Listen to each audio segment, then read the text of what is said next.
Cestovanie po železniciach na území mesta Vysoké Tatry bude zrejme niekoľkonásobne drahšie. V legislatívnom procese je vyhláška rezortu dopravy, podľa ktorej bude stáť jednorázový cestovný lístok v električkách a zubačke až 4 €, a to bez ohľadu na prejazdenú vzdialenosť. Doma týchto pobúrilo. Tvrdia, že zubačka a električky sú pre nich de facto prostriedkami mestskej hromadnej dopravy.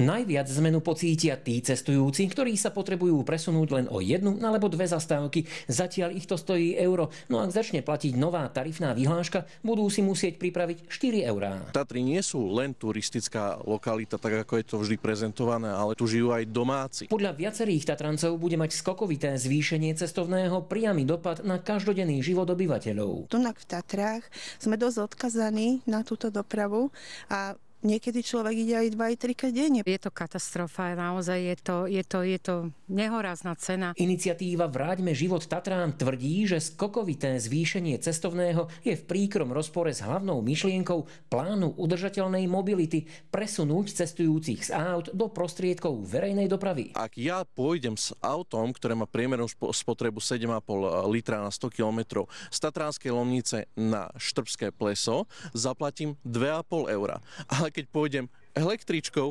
zaplatím 4 €. Je to totálny nezmysel. Ceny verejných dopravných prostriedkov majú byť také, aby bežný človek mu to dávalo zmysel a prestúpil z auta do verejného dopravného prostriedku. V tomto prípade to bude presný opak. Obyvatelia Vysokých Tatier žiadajú, aby sa uskutočnilo rokovanie o budúcich cenách cestovného. Samospráva ich podporuje. Vyzvali sme aj železnice, aj ministerstvo dopravy. Dneska pozývame na stretnutie a dúfame, že z toho vzíde nejaký kompromis, ktorý bude vhodný pre obidve strany. Prosím vás, aj vy tam hore, uvedomte si, že tu ide o Tatry a o životné prostredie. Minister dopravy upozorňuje, že občania, ktorí majú tzv. Mesačné lístky, budú platiť ponovom len o 2 € viac. V cestovnom poriadku pritom pribudne 8 nových spojov. Jozef Ráš sa domnieva, že zvýšenie cestovného v Tatrách sa najviac dotkne turistov, ktorí však necestujú pravidelne. Problém je, že v sezóne sú tieto vlaky, táto teška takzvaná, je extrémne vyťažená.